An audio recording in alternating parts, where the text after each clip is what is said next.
Welcome to Soul Night Live, episode number 100. Tonight, our guest is Annie Haslam of Renaissance. Hey, well, good evening. Thanks for coming by on the holiday weekend here. Oh, you're welcome. What have you been up to this weekend? Any special plans for the holiday?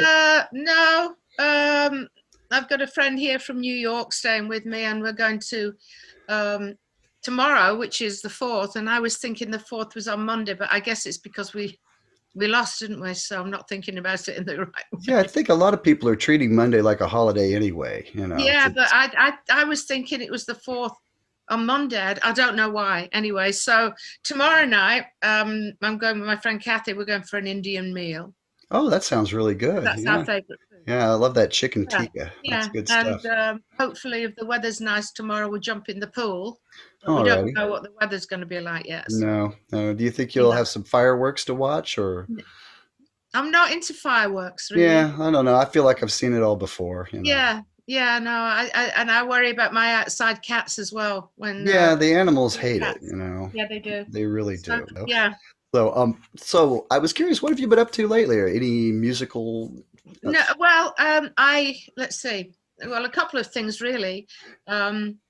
Last June, in the middle of the pandemic, I wrote a song with Jeff Downes. Oh, nice. Yeah, and it's a tribute.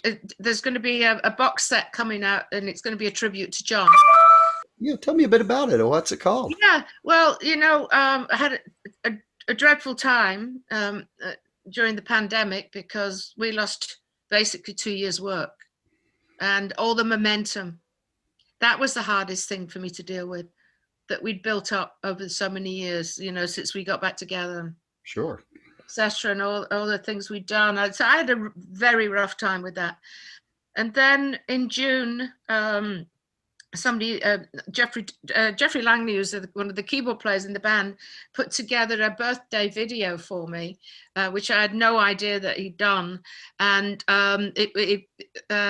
we went up to his in-laws up the road, and we were all wearing masks most of the time and everything, so we were being very careful. And then all of a sudden he puts the computer in front of me. He said, watch this, and he'd done one of these great birthday things, and Steve Hackett was on it, Oh, Jeff Downes, most of my band, some of the orchestra, our orchestra, friends, and Michael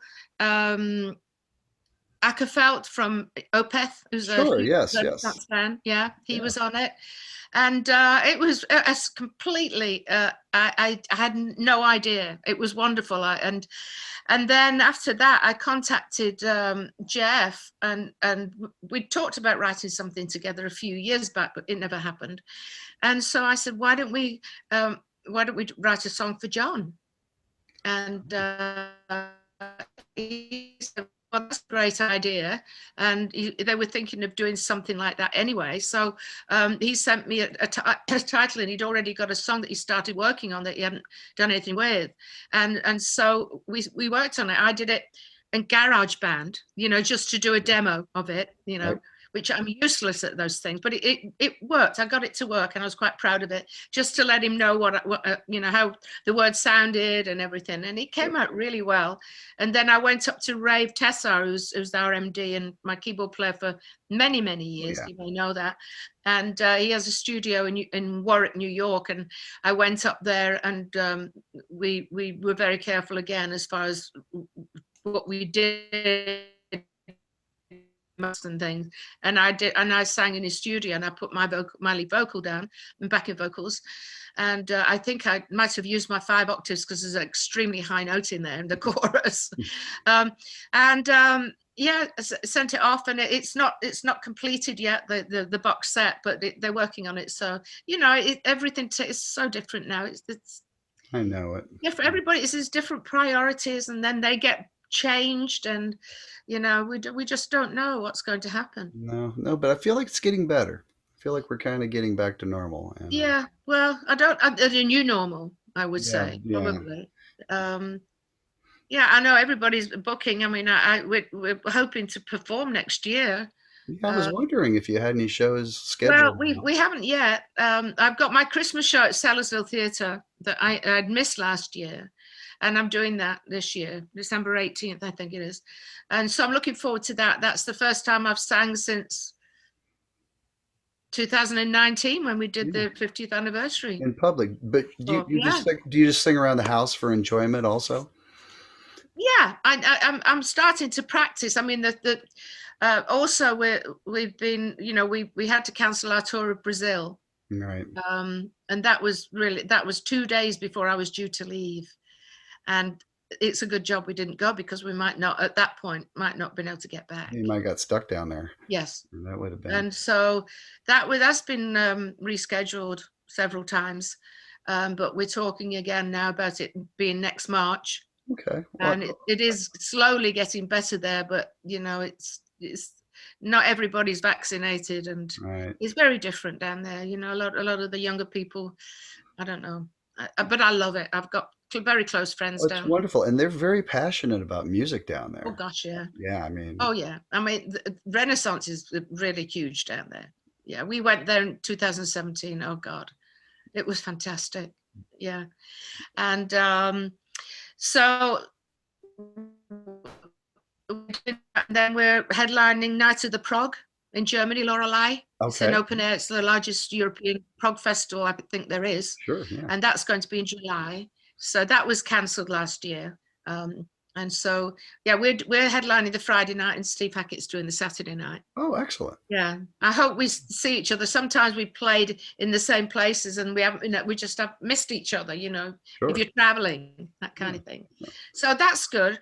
And then I'm hoping, you know, talking to our agency right now about hoping to do something next fall, and with the orchestra again. Okay, well, that's excellent. Yeah, Well, that's a good segue. I wanted to talk a bit about the Renaissance 50th Anniversary Live album that's yeah, been released. It's on Symphonic Rock Records, I do believe.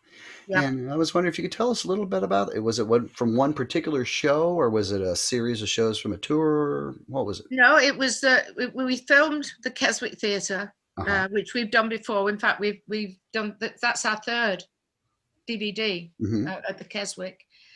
We're comfortable there. The sound's great, and you know, we just felt it was, you know, it was just appropriate, really, that we do it there. And yeah, it wasn't difficult. Well, it was a little difficult, like it always was with Mickey and I when we were trying to choose the songs for the shows, because we've got so many Oh, sure. really brilliant songs. How do you know? How can you choose? You can't really go over 2 hours, and that's the problem. You know, some of our pieces are long as Sure. well, so it was hard to work out, you know, what we thought was the best and what the fans would want. And but then there's others that I was thinking, oh God, I wish we'd done that. But you know, at least we got to do Island as well, which is the song that got me the job. And then we flew Jim McCarthy over for the show. Oh, really? Oh yeah, that was amazing. Well, you know, He came on stage in New York the night before the Keswick, and nobody was expecting it. And so right. we thought we'll you know, warm him up a little bit by putting him the night before. You know, it was great. Yeah. And then when he's a great guy. He's a nutcase like me, you know, but fabulous guy. Well, Yeah. you know, I was going to ask you a bit about the early days and, you know, and how you wound up landing the gig. Because in some ways, Renaissance reminds me of a couple other bands. You remind me a bit of the Moody Blues, you know, how they had their first era that was very bluesy, and then Yeah. Denny Lane left and Justin Hayward joined, and Yeah. they became something totally different. And kind of Uh-huh. Renaissance was a little like that. I'd say another one maybe is Jefferson Airplane. You know, they had one singer for one album, and then Grace Slick came along and was on the rest of them. Right. So I was curious, what were your memories of them before you joined? Memories of Of Renaissance? before I joined. Yeah, before you joined. Did you ever see them or? Before I joined the band, Uh-huh. never heard of them. Really? I'd Okay. never heard of them. No, I was in a cabaret group at the Showboat in the Strand, and the guy who's I was there for about 9 months, I think. The guy that was the guitarist, David Gardner, said, Annie, he said, I've just seen this advert in the Melody Maker. You know, you're wasted here, because it was a cabaret. I loved it. It was I really, if anybody's just starting out, it's really good to experience as many kinds of music as you can as a singer and or a musician, Sure. before you settle into the big one, whatever. But it's always good, to learn as much as you can, Sure. obviously. And he said, I found this advert in the Melody Maker, and it's a band. It didn't say Renaissance or Renaissance. It said girl singer wanted for international pop group. Hmm. And so I contacted them immediately, and they were away in Europe. And I was told there was an album out, so I bought the album and I learned it Yeah. back to front. Did you like Uh, it? I loved it. Oh, Oh good. my So you God, felt I like you loved were it. stepping into something that you really would be Oh comfortable. yeah, yeah, That's yeah. great. And I mean, I was already into ELO, even that was a little bit more rocky and not I love so ELO. I actually progressive. play bass in an ELO tribute band Yeah, here. well, the weird thing is, I bought my first album I bought was ELO, and I ended up living with Roy Wood for 4 years. It was the weirdest thing. Things happen that there's several things like that's happened over the years for Yeah. me. Would it be this one here? That's right. Yeah, it's the That's very the first first one. one. Yeah, Wonderful classic. yeah. Absolutely. And so, yeah, yeah. So I hadn't heard of them, and I just loved the album, and I'd never heard anything like it. And I was really drawn to Ireland, but I learned everything on there because I didn't know what was going to be, the song they wanted me to do. So I dressed up in my Bieber tapestry coat to the floor, and my hair parted in the middle, and I looked the part, obviously, because we all did then. Sure. Yeah. Michael Dunford was there. He had a pair of burgundy velvet pants tucked into his boots, knee-length boots. It was Right. just Almost kind of that kind. Yeah. And almost. John Tout was there. Keith Ralph was there. Jim McCarthy was there. And I'm not sure because at that point they were involved in writing a little bit, but they wanted to be involved in whoever was going to be the singer. And I think Terry Crow might have been there because Terry Crow at that time was the lead singer. So I was taken on as a backing singer, Oh, okay. really. But I had 2 songs to sing, Island and I think Face of Yesterday. Okay. And that's another fabulous song that I'd like to do one day, redo that. It's gorgeous. And so I went, it was New Year's Eve, 1970. I went down to Weybridge. I think it was Weybridge. It was the church hall there. And that was where the audition was. And I auditioned. I knew straight away when I walked in, I just could tell, and as soon as I started singing, I was watching them all going, oh, yes, yes, yes, yes. Yes. I knew the song backwards, I sang it really well. And they called me the next day in the morning and I got the job. Oh, that's wonderful. I'm sure you knocked them out. I'm sure that was wonderful. It was, yeah, well, it was meant to be, obviously, it Oh, was yeah, definitely, absolutely. Well, that's such an interesting history because I think a lot of folks don't really realize how far back Renaissance goes. no, and it changed. There was a lot of changes in it. People Absolutely. coming and going, but they all left their mark, and they were all integral to the music. The growth of the band. Now, But we never, when we took it over, so to speak. It was the 5 of us, I guess. Mickey, John Tant, John Camp, and Terry Sullivan. We kind of molded. Well, I guess it was all our personalities that changed the music, without realizing it. Really, it was just they gave us this beautiful gift of this style of music, and then we kind of expanded on it, made it a little bit more dramatic, but not really intentional. It was just who we were as people, and it just came out that way. did you feel a kinship with some of the other groups, like Fairport Convention, the others that kind of? Oh yeah, definitely. I think the Fairport Convention with Sandy opened up for our show at the Academy of Music in New York in 1974. I Oh, think that wow, was that the must one. have been amazing. And I don't know. I kept thinking. My memory sometimes is all over the place, but I think that's the one that they opened up. And I'm trying to think who opened up for us at Carnegie Hall, but that's another one. I really need to look up on my own history, you know what I mean? But they were fantastic. Yeah, because actually later on in the 80s, we did a tour. We did Eli Span, Fairport Convention, and us. And sometimes different cities, different bands would be headlining. Mm-hmm. And we all got on so well. There wasn't one problem with anybody. And if anybody, there was, you know, we did like, you know, your sound checks going too late, or too long, or there was nothing in the way. It was a really great combination. I remember we did the Beacon Theatre in New York, and that holds about at least 2,000 people, I think, maybe more. But I very well, yeah. But Sandy was lovely. She was such a lovely person. I was very heartbroken when she passed away. Oh, I can imagine. It was Yeah. very sad. Sure. Yeah, her voice. And then Amazing. Dave Cousins contacted me a couple of years ago and said, Annie, how would you feel about joining us for the 50th anniversary, the Straws 50th anniversary shows? It's a weekend. And would you be interested in singing with a 35-piece orchestra? Who knows where the time goes? I said, yes, please. Sure. Oh my God, you know. And then I also got to sing Reaching Out, that I recorded that for the Intergalactic Touring Band. You might have heard that. I think I have, yeah. Yeah, that was with the London Symphony Orchestra. But it was a wonderful weekend, and Tony Visconti, he actually arranged the orchestra for Who Knows Where the Time Goes. And then there was another gentleman there who was the usual conductor for the orchestra, and he conducted Reaching Out. And Tony did the Who Knows Where the Time Goes. I was a bit nervous actually because, you know, I mean, there's nothing like her singing that song. Sure. But a lot of people have sang it and had a hit, you know, Right. really, a lot of people. But that was a great experience. Oh yeah. You know, I think a lot of rock fans, you know, probably know her best from the duet she did with Robert Plant on That's right. Evermore, you know, which is That's beautiful, right. beautiful tune, definitely. Yeah, fabulous. So tell me a bit about the Renaissance Orchestra. Is this like a local orchestra that you? Well, actually, you know, the dream was to work with an orchestra again, but it was always down to money. And Sure. how would we, you know, if anything went wrong, would we lose everything? You know, it was a bit daunting. And we were on tour just before we went on tour in 2015 to Europe.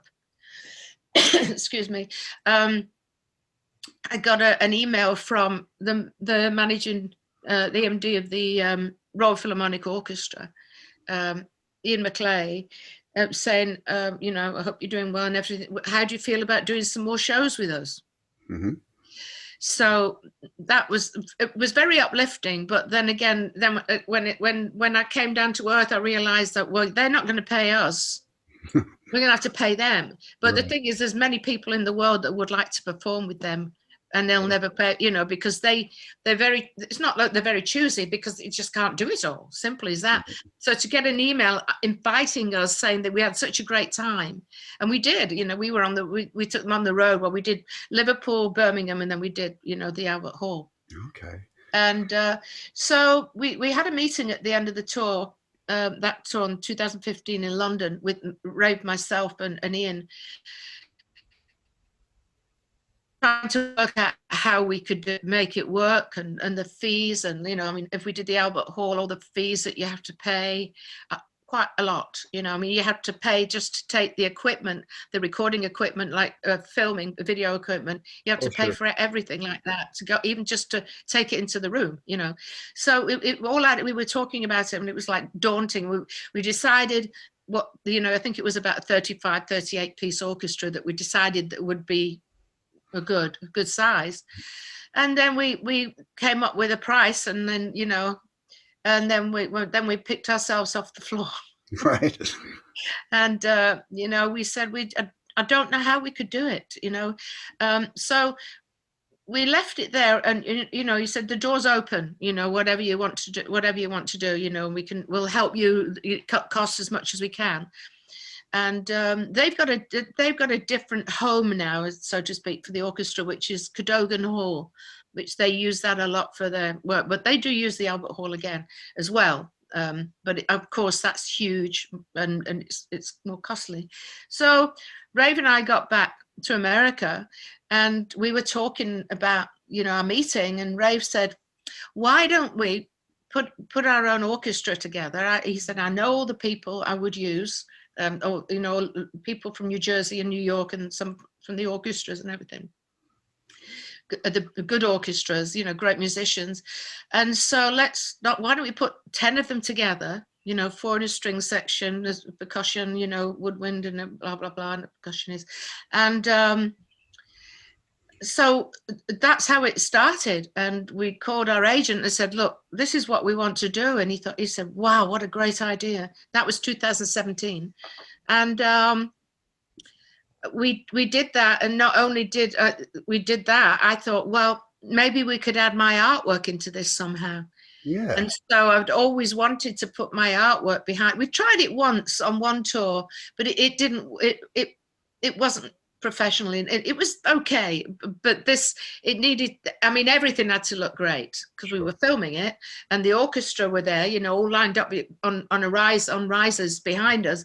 And then my paintings were behind the orchestra, 24 foot by 12 foot. And it looked amazing. It was very difficult to sing because I wanted to look, I was like, oh my God, oops. Right, Carry on singing. Oh my God, it was like 2 giant dreams come true, to play with an orchestra again, and also to have my paintings. I painted, for each song, I did a painting. Oh, awesome. It wasn't just one piece up there. Okay, that's brilliant. You know, it just, you know, I remember it was so exciting. I remember you did the album cover for the most recent studio album for Renaissance. Grandinale Vento. Yeah, and also Symphony of Light. It became yeah. Yeah. Well, I was wondering, can we talk a little bit about your paintings for a few minutes? Yeah. Okay, great. Well, I wanted to ask, when did you start getting into paintings, and do you remember what the first serious one you did? Well, you know, my mum and dad were so brilliant with all the 3 of us. You know, my brother was a singer, you know, that he was managed by Brian Epstein. You know that story? I think I do. Yeah. Yeah. Okay. So you know, it was in the family. My father was an amateur comedian singer, but they were brilliant. It was a working class family. And they sent me to elocution lessons when I was about 10. I thought, why are they doing this to me? Like, I talk like this, you know, really. Oh, are you all right? Kind of really kind of, she like a piece of cake. That's how I spoke, because I was Lancashire, you know. Right. And so, but they must have known that I would need that later on. They must have known. And they really, so they couldn't really afford to pay for it, but they did. They found the money to pay for these. Mrs. Greenwood in the street next to ours. And it didn't work for a long time. It started to work when we moved to Cornwall, and then all of a sudden I woke up and I was talking with a Cornish accent. You're right then, dear. You're right then, dear. You know, up and down, sing your song. But then it really changed when I moved to London to be a dress designer, and I started to speak with the Queen's English. Okay. Yeah, and so it worked. But my mum and dad also encouraged me. I think I must have been drawing when I was a little girl or something, but they could see that there was art I was artistic, and they let me go to this secondary modern art school in Bolton. So half of it was academic and the other half was art. And then when we moved down to Cornwall for my mother's health, they let me go to art school instead of going out to get a job like everybody else, you know, my age. So they encouraged me. And when I went to art school, I wanted to be a dress designer. So I did fabric printing, I did typography, photography, and I was asked if I wanted to join one of the art classes, which was watercolor. And I tried it, and I did one watercolor, and I had no patience because it dried before you put the brush on there, you know what I mean? It was right. And so that's the only painting I tried to do, never finished it. And then I went up to London to be a dress designer and all this blah blah blah blah blah, and so I never painted again. But when after joining the band, I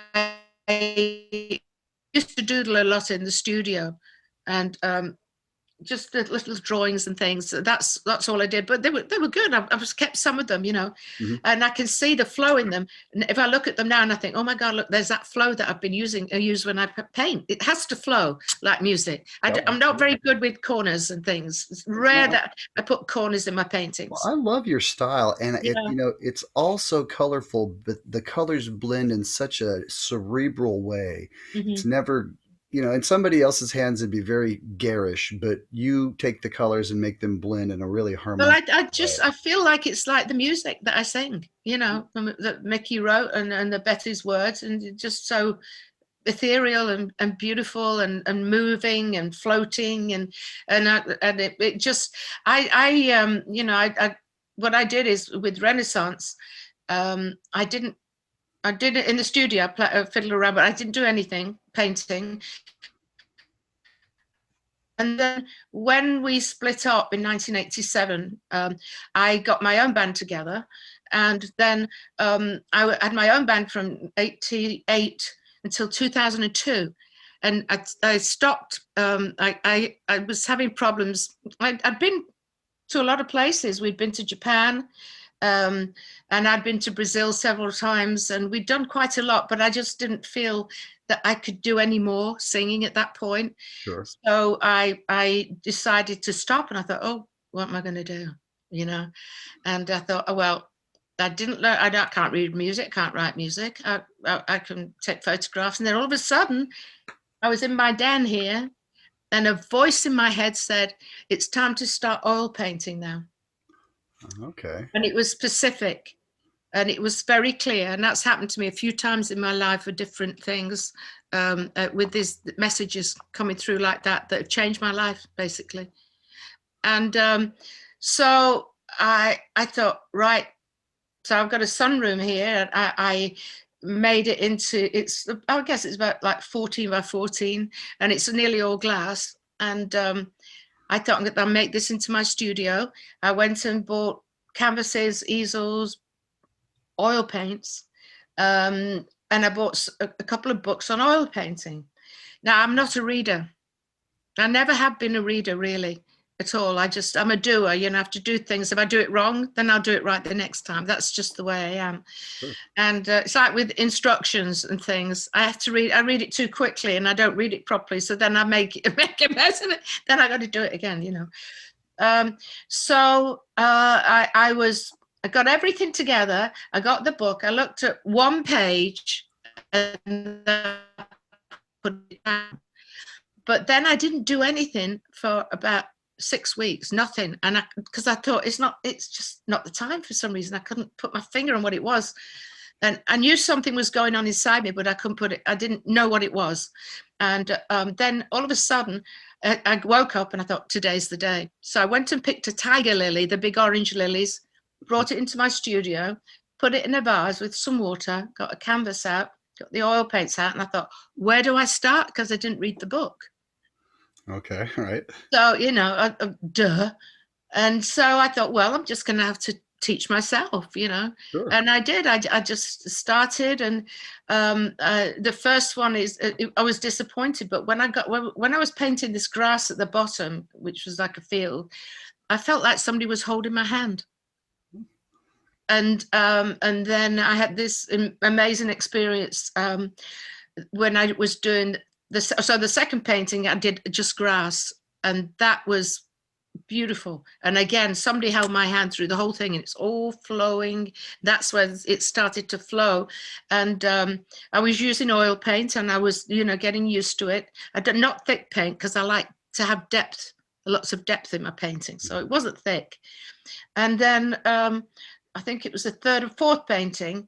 I was doing this painting, and it was red, and it was kind of a dusty pink, and then a blue and a grey. And I thought, oh, what's this? And then it looked like the bottom of a sun, and then a sky, and then this blue swirls in it. And all of a sudden, in front of my eyes came down a little spider on some silk right in front of me, about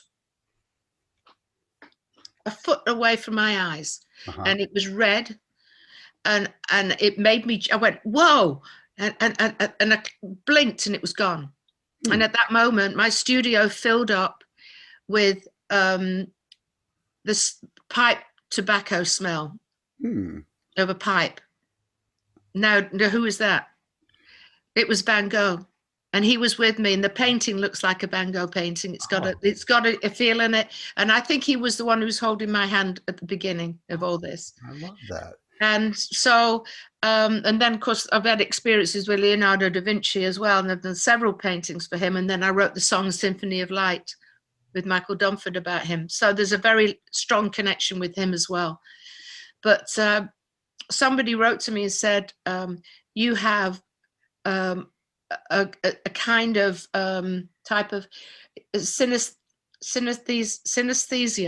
Yeah, right. The music Yeah. and the colors and Yeah, and it's opposite of everything that you normally do. You know, you can sure. smell and different things. And he said, I think, and I thought, you know, he's right.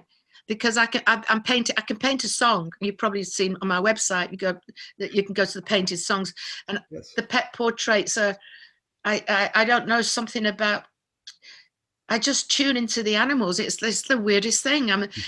But when and then I get not difficult commissions. I get this anxiety when I'm asked to do something like Two Black Cats, you know.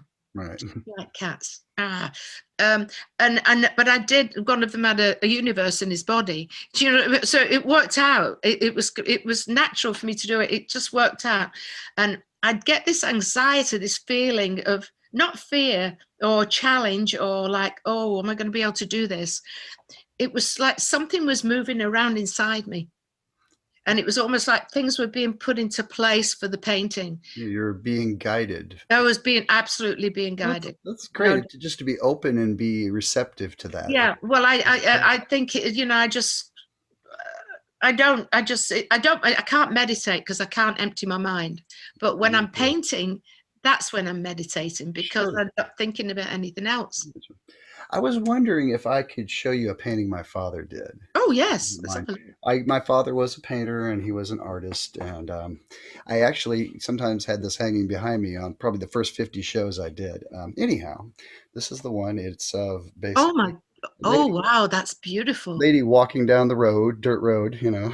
Oh, that's fabulous. Thank you. And even the frame he took and put gesso on it. So it's just kind of. Oh, what a great idea. Yeah. So who is the lady? that's the one.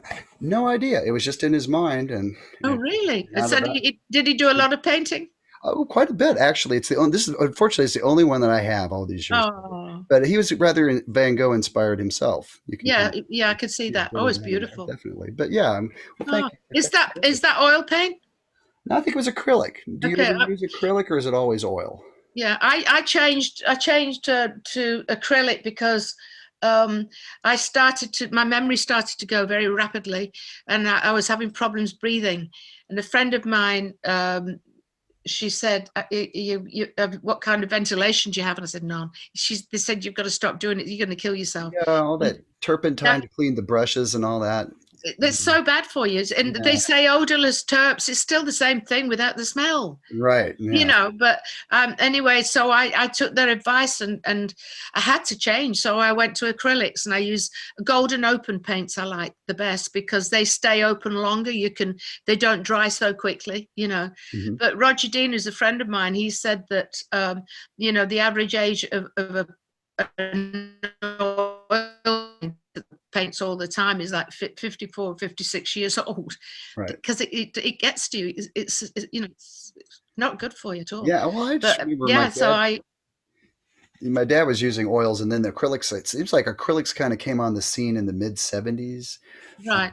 And it's just like they're just so much easier to clean your brushes for starters. You know? Well, yeah, it is, but but I think because I loved the way that the oil, even though I didn't use it thick, you know, I loved the way I could do the depth. So when I changed to acrylics, I thought, oh, am I going to be able to do the same? Of course, I couldn't do the same, but I worked out how to do it, and you know.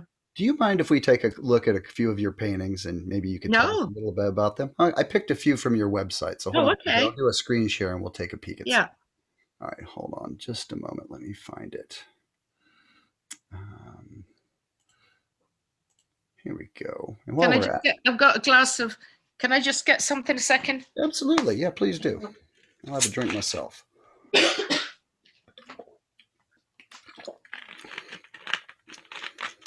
Again, this is the new live album.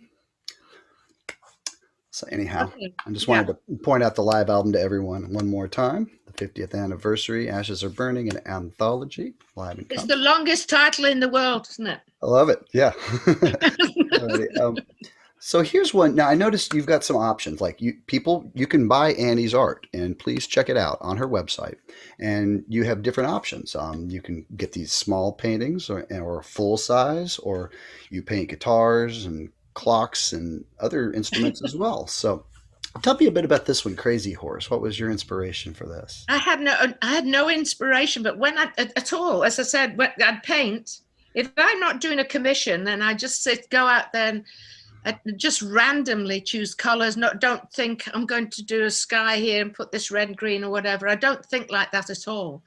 I have to give myself up to whatever it is out there that's guiding me, and not force myself.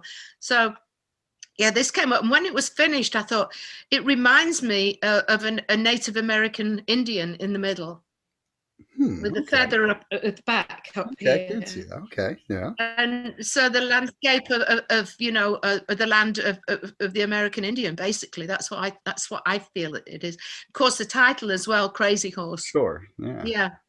Very nice. Okay. And uh, we had mentioned the Renaissance album that you did the artwork for. Can you tell us a little bit about the paintings Yeah, for this this one? one actually, I did a commission for a friend called Jeffrey Mitchell, and he commissioned me to do um, a painting inspired by Ashes of Burning, I think it was. Or was it a show? It was a show, but whatever. I think it was something to do with Ashes of Burning. He wanted me to, because there's another, to the left of this, there's another, I did two paintings, Mhm. and it's a diptych, when you have two paintings, called a diptych. Okay. And so the left-hand side is different, and it represents America. Ah, okay. And so the rest of this is like, that's the Atlantic Ocean, and over here on the right is the Dolomites, I think it was. The Dolomite Mountains, I think, are in Italy, aren't they? I think maybe Um, so. but anyway, he wanted to incorporate those in there, so that's what's there on the right there, and the tree on the edge there, it represents England. Okay. Yeah, so he wanted me to represent, and then of course the carpet of the sun is behind there, Right. and that's what came, because he wanted me, and the other part is lovely as well. The rest of it, Yeah, I should have got the whole thing. Sorry about that. I don't know if I've got the whole thing on my site. Okay. Okay. I don't think I've got it on there actually, All righty. and then I decided to use this part of it for the album cover. Well, it's really lovely. Really like it. Thank you. Yeah. How about this one? I believe it's called A Oh Dog's gosh, Journey. yes, yeah. I didn't.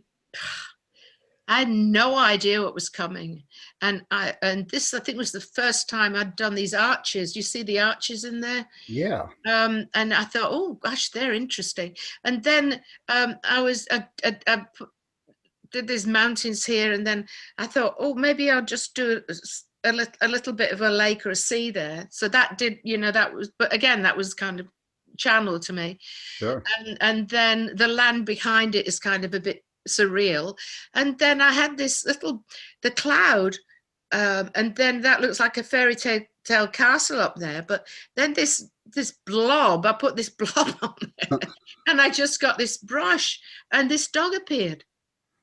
I just, without going, oh, I'm going to paint a dog here, it just appeared. Oh, wow.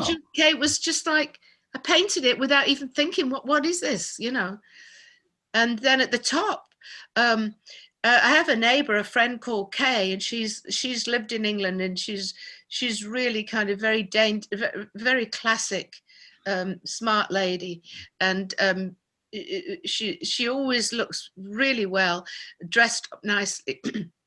And if you look at the red part there at the top, and then if you go to the right, can you see the woman's face with a mouth? and it looks like a hat, a Yeah, yeah, kind of black and white hat. in that kind of So bluish she's kind of, area. it's a face looking it down out of the clouds, and that's Kay. Oh, okay. I now I see her. Yeah.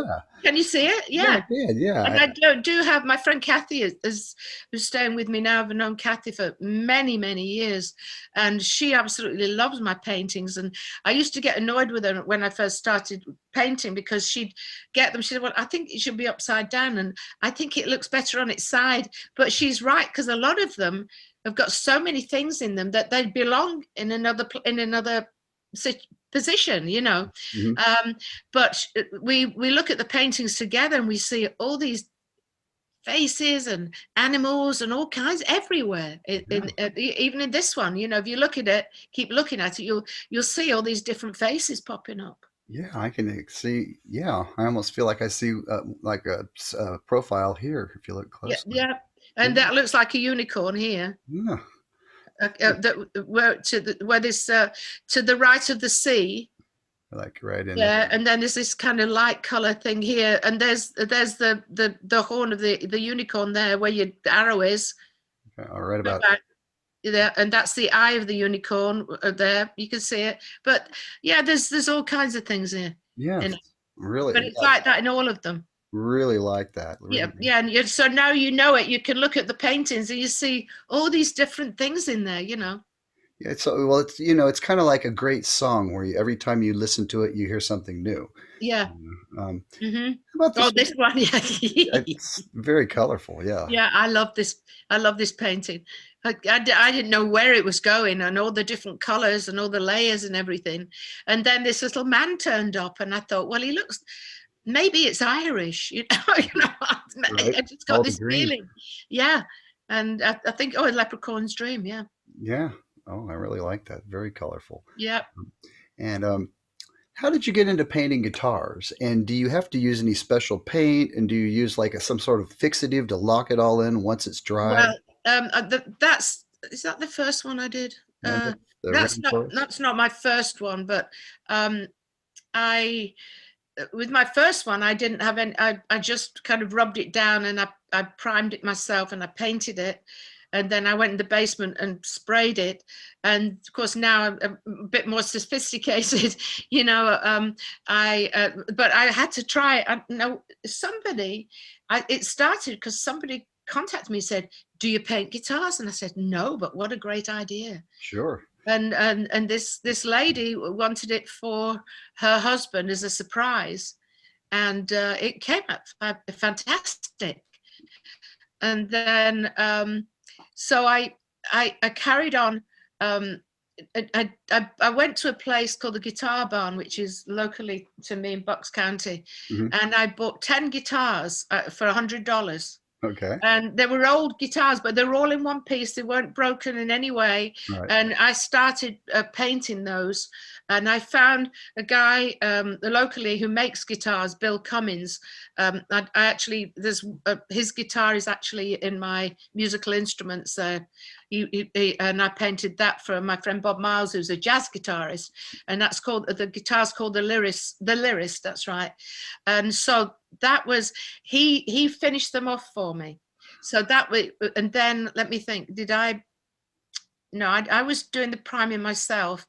And then he finished them off for me. And then he was so busy that he couldn't really do any more for me. So I found another guy that does everything for me. He'll take the guitar to pieces, he'll prime it, and then I'll paint it. I'll take it back to him, and then he varnishes it and puts it all back together. Kind of So, like a clear coat to lock it all in. So yeah. Well, because it's not really playable. I mean, you could right. if you put really thick varnish on it, but you know, it's meant to be an art piece. I mean, I paint everything all over it. Well, I love how you kind of gave those old guitars a new lease on life, you know. Oh God, yeah. Well, I did one called Leonardo da Vinci, which was a Fender d'Acquisto, and Larry Maggott, the concert promoter who did Live Aid, he bought it for his guitar. He's got this stunning guitar collection, and he bought that one for his. It's so wonderful when people of note, you know, that go, oh, I want one of those, you know. Absolutely. And yeah, so and then I got an email from Hard Rock Cafe, in Florida. And this would have been around, oh gosh, when would it have been? Around 2004, something like that, I think. And they were writing to everybody in the music business to try and get memorabilia to put in their museums. And so I got this letter and I thought, oh, well, I've got my Scheherazade dress, you know, and the Porter dress, and I've got a painted guitar. And you know, and I thought, well, I need the money because my pool's damaged and I need to put a new liner in. It's going to cost a lot of money. I don't have the money. Sure. And I thought, well, that would be great. You know, I could do something like that. But so I got 4 of the guitars. Let me think about this. I painted them anyway. And then I'd already finished these guitars, beg your pardon. And I got this email from Don Bernstein, lovely, great guy. And he sent me this. And then I wrote back and I said, well, I've got this and I've got that, but I've also got some painted guitars. And he wrote back, he said, I want 4 of them. How much are they? Nice. Set your price. So he bought 4, and I decided to drive down to Florida because I didn't really want to put them, you know, in the mail or, you know, like ship them or anything. So, and I thought, go and see my friend down there at the same time. So I drove down there on my own, and I stopped in Charlotte, North Carolina, stayed over there, saw another friend, and then drove on to Orlando the next day. And I remember taking the guitars in, they all had cases, and he opened the first one and he just freaked out, and he called all these people into his office. He said, you've got to look at these guitars. And one of them was called Kiss the Sky. That was for Jimi Hendrix. Sure. Yeah. And it looked like him. It just had that feel of him. And I did one for Janis Joplin. I can't remember the title of that. That was another great one. And then I did one that ended up in Cleveland and Hard Rock there, and another one that went to San Diego. But the 2 went to Biloxi, got lost in Katrina. Oh. So they disappeared. But that's how I started doing them. And I've got one in the Guitar Museum, Martin Guitar Museum.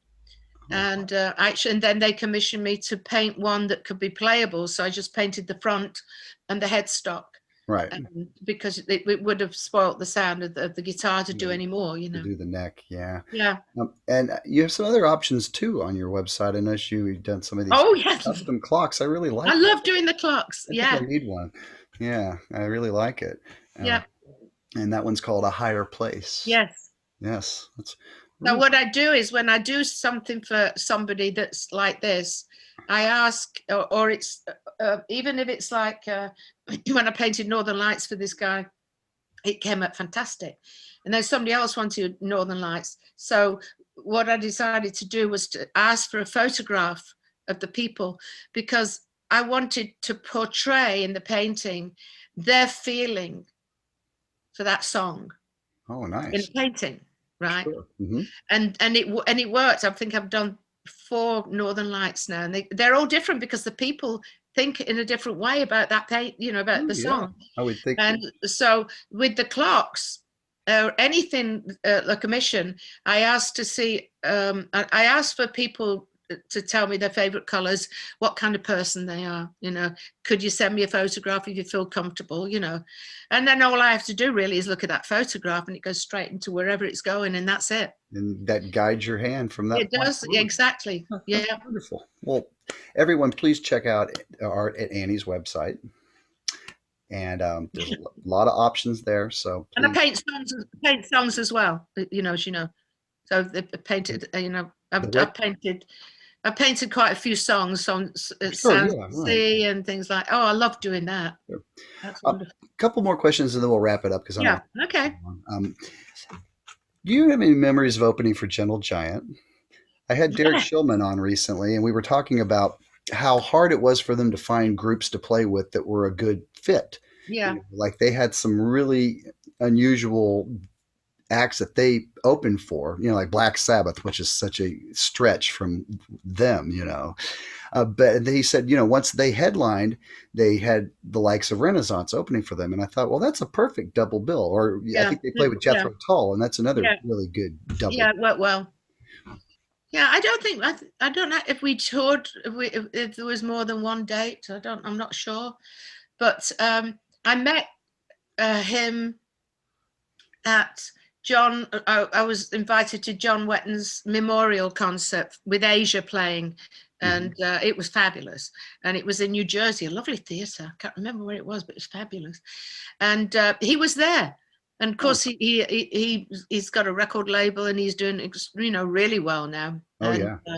yeah, so it was nice to see him after so long. Oh gosh, yeah, I remember playing with them, but I'm not sure if it was just one show or not. But yeah, it did work well. The music, definitely. Yeah, I think that's just a very complimentary Yeah, bill, and yeah, yeah. that's kind of hard when you're in a progressive band. Sometimes it's hard to find kindred spirits to tour with. I guess Well, it's easier yeah, I now. think that the best one that we did was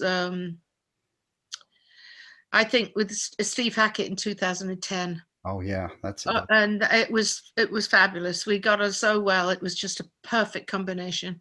And the band, I mean, Steve's wonderful anyway. Brilliant guitarist, my God.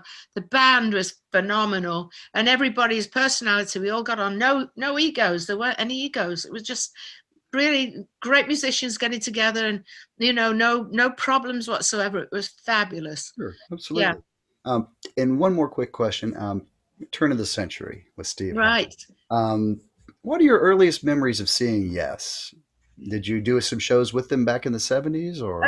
Yes, we did. Well, I think my first memory, I met Steve before we performed with Yes, before we opened up for Yes, and it was a charity single that I was on, and I remember going to the studio, and that's the very first time I actually got long hair then and everything.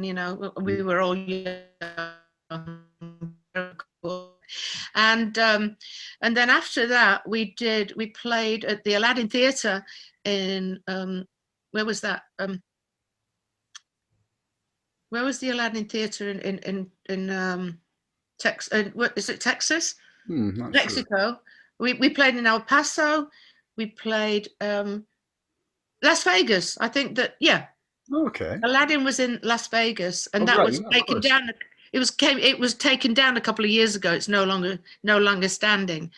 But we played there, and we played in El Paso. We did three altogether. What was that, like 1977 or so, would you I say? think so, probably. I, Yeah. I think that on stage were Rogers, all the animals or whatever they were on the stage.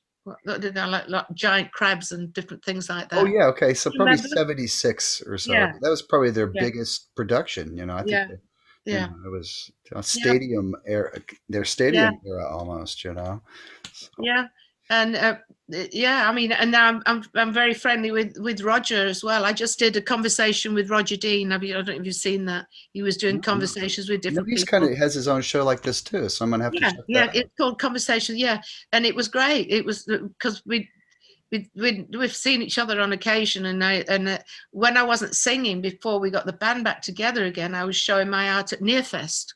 Yeah. I Yeah, was, that's kind of where I saw you at. I was on the crew the year that Renaissance played and John Wetton was there. And right. yeah, that was a Yeah, yeah, fantastic yeah. year. Yeah, Yeah, that was wonderful. it Yeah. really was. No, wonderful when I think about it, the memories and brilliant things we've done, Oh, yeah. even since 2000. I mean, obviously you can't say anybody's better than another because this band is fantastic. But there's nothing like the first band either. No. There was only four musicians that played all that incredible music because I only played maracas and tambourine. Yeah. And they sounded like an orchestra nearly. So yeah, It's incredible what they did, and that's when I started doing the vocalist to fill in for the, all the flutes and everything that John did the best he had. But he only had two hands. who were your vocal inspirations early on? Early on, Joan Baez and Joni Mitchell.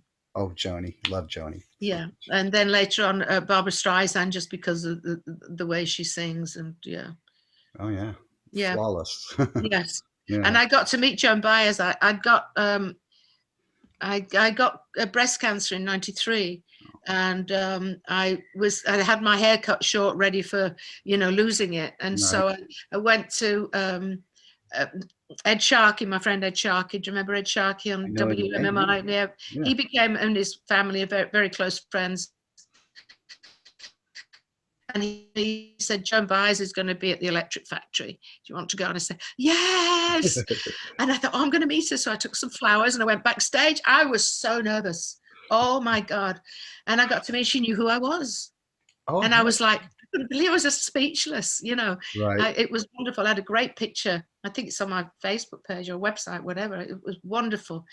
And another person that I really look up to, and it might surprise some people only because of the style of music or whatever, but is Dolly Parton. Oh, she's wonderful, and her pitch Oh is God, perfect. I did a painting for her, Oh, and nice. a friend of mine, it was her tour manager, stage manager, and he was telling me, we were talking about Dolly when we were doing something with Star Castle. Do you remember them? Oh, I yeah. was a guest with them on the Rosfest Okay. Yeah. festival, and that's how I met Al, and I sang with him on this one song, guested on it, and that's how I met him in rehearsals. He was telling me all about Dolly and that she loved butterflies and everything. She Of sure course, does. I went home and my whole body took over this painting. I did this painting, and Oh, it just flowed out. And anyway, I got to give it to her wow. almost. I did get to meet her, and so she came around. I think she was at the Borgata, I think it was in Atlantic City. Hmm. And I took my friend Pinky, and there was nobody backstage. It was just me and her, my Oh, friend Pinky, and Al, and Judy, who works for Dolly. And this we met at the beginning of the show. I don't do it because I don't like to meet people before a show because I need to focus completely. sure. She's not. She's just so laid back. This incredible. She came out of it was a big stage, and she was coming on for the show, and there was nobody there except somebody that was bringing her up through this door, which was out about 20 feet away, I would say, and maybe just a bit more. And she came towards us, and I thought that I felt like she was floating on air. She looked like an angel. Oh, yeah. I got so emotional, I thought I was going to start sobbing because Oh, the energy from her was just unbelievable. so positive. Yeah, she really is Unbelievable. yeah, just a force of But nature. yeah, it's more than that. She's does so much as well with her wealth. You know, she just does so much with everything that she has, a spirit and everything. And we had a picture taken with her and everything. And it's like, oh, it was fantastic. And then we saw the first part of the show, and Al got the painting. I'd had it framed and everything. And they were going to give it to her at the break, you know, because they Mhm. had an intermission. So we saw the first part of the show. We went out. It was just fabulous. So the audience were with her every second. You know, I Oh, mean, yeah. it was wonderful, and everybody that worked for her loved her so much. The atmosphere backstage with all the dancers and the people that did all, you know, everybody was just. I've never experienced anything like it. Actually, it was like a family get together. You know, Sure. one guy who used to work, where he was guitarist for Glenn Campbell, I think, and he came up and he was a huge Renaissance fan, and he was like, oh. It got all nervous in front of me, and I thought, how weird, you know. Yeah. But the people were fabulous, and they all Mhm. came up to us, you know, just being really friendly. It was a wonderful feeling. And so anyway, she came off stage and she went into this room, and she was, I think she was obviously doing a dress change, and I think it was probably maybe, it wasn't any more than 30 minutes. It could have been 20 minutes. You know, I mean, when you do an intermission, you've got to change whatever, but you've got to kind of gather your thoughts or whatever. And then, so I thought, well, she's not coming out. So the painting was already in there for her Mhm. to look at. And she came out, and I thought, oh, she's coming now. I'm not going to see her, you know, which is okay. And she's going to go on stage. He said she came out and she said, who did this painting for me? And my friend Pinky went, you know, she did, you know, and I was like, oh God, she came up and she hugged me. Oh, wow. Oh, I can't tell you. The feeling was like, it was like touching an angel. I bet. I Yeah. tell you, there's something so special about her, and she just loved it. I called it Dolly's Butterfly. This beautiful, because her favorite color is lavender. One of them, I think, and Oh, I just was so thrilled that she loved it. And it was. It's like it's abstract, but it's her. You can mhm. see it if if you like, if you know my art, you can see it's her. Yeah. Absolutely.